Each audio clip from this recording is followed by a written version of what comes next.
Welcome to Asiatique. I'm your host, Dr. Raymond Chang. Well, just right before I start this week's episode, one of my friends from Florida was telling me, "Hey Raymond, what are you doing? Your headline is so terrifying for the last episode, okay?" And that headline was something like China's world domination. And they're saying, "No, what are you trying to do?" And I was like, "What's the problem?" They said, "It's so scary." And how scary was that? And then she said, "Hey, how about this? Let's soften this a bit. Let's say, for example, you can say things like, what about an emerging leadership? Or what about China's plan to become world's number one?" Things like that. Okay, so obviously she got the wrong picture. The whole thing is wrong. China is not trying to become number one, and there's no plan to become number one, and it's not an emerging leader like what she was thinking. And in this week, we're going to talk about what the West gets wrong in understanding China.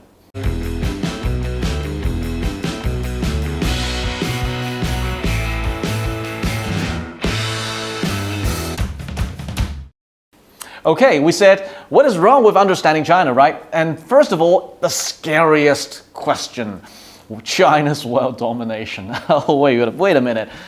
The question itself is already wrong. You know why? Because if you look at China, number one, it's always the number one populous country, right? The most populous country on this planet. So does that mean it's already number one in terms of population? It is.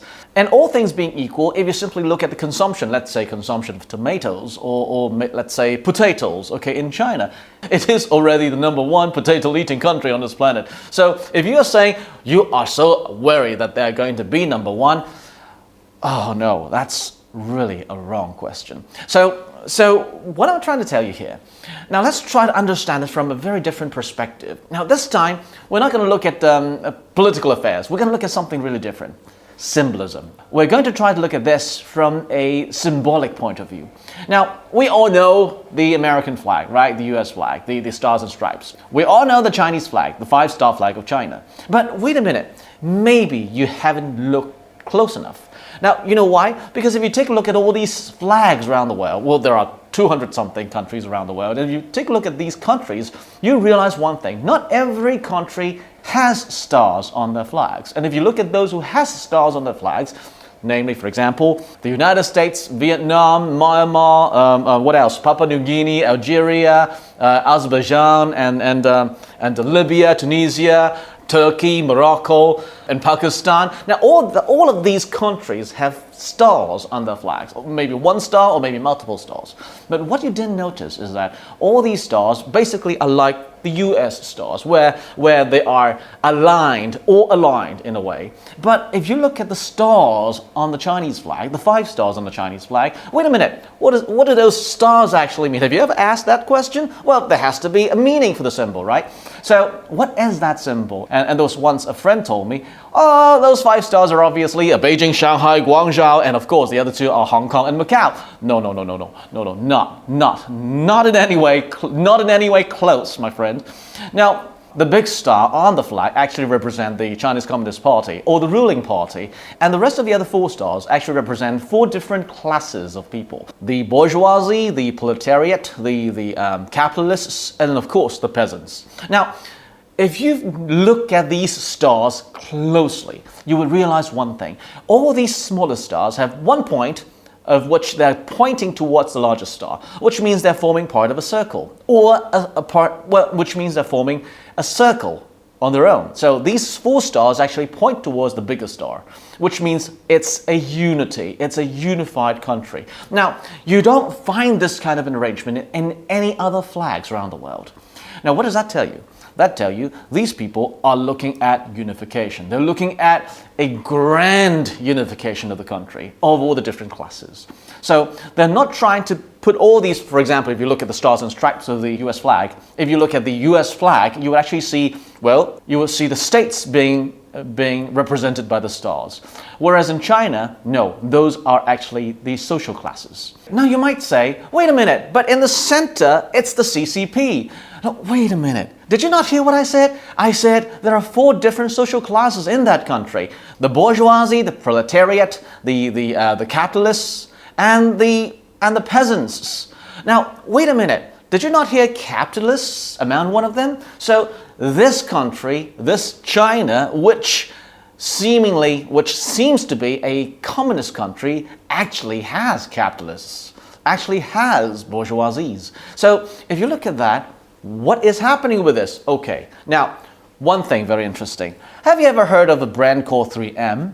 Now, try to imagine this. The 3M company was actually established in 1902 as the Minnesota Mining and Manufacturing. And after 100 years of being very successful in business, they realized one thing, is that the name is probably too long. Now, try to imagine this. If you're going to get yourself a pack of post-it stickers and it says, "Where are you going to get those stickers?" Minnesota Mining and Manufacturing. Oh, that sounds weird, isn't it? Now, try to imagine this. If you are going to rename that into something like 3M, that's very generic. So the thing is, over time, 100 years' time, the entire business has already changed from mining and manufacturing to all sorts of stationery, whatever. Well, you name it, they have it. Now, the same thing actually happens with the CCP. So when they call themselves the Chinese Communist Party, well, try to imagine this. What if you're going to call them, instead of CCP, let's try to make it a little bit up to date. What about C square P, C2P, C whatever P? Now, if you're going to change that kind of a name and tell people, hey, these people are probably no longer communists. Look at that. They have stock market. You can buy stocks. And when was the last time you could actually buy stocks in a communist country? Try that in Cuba, try that in North Korea. You can't. So if you look at that, well, it's just the name. So if you're still stuck with the name, I'm sorry, but try to understand that from a different perspective. The name today probably has nothing to do with what it actually is. So it basically is a capitalist country. Of course, they're not going to call themselves a capitalist country, even though there are capitalists all around. So they're calling themselves socialism with Chinese characteristics. Well, of course, I don't know when this video is going to be banned because of this, because I'm telling the truth, but that is the truth. Now, you might say, hey, wait a minute, these people don't have freedom. No, wait. Remember, in the United States, we always talk about excessive police power. So whenever you see police exercising their power, you would say, oh, that's excessive police power. Now, try to understand this from a different perspective. When you only have 300 million people in the United States of America, that's how you control the crowd.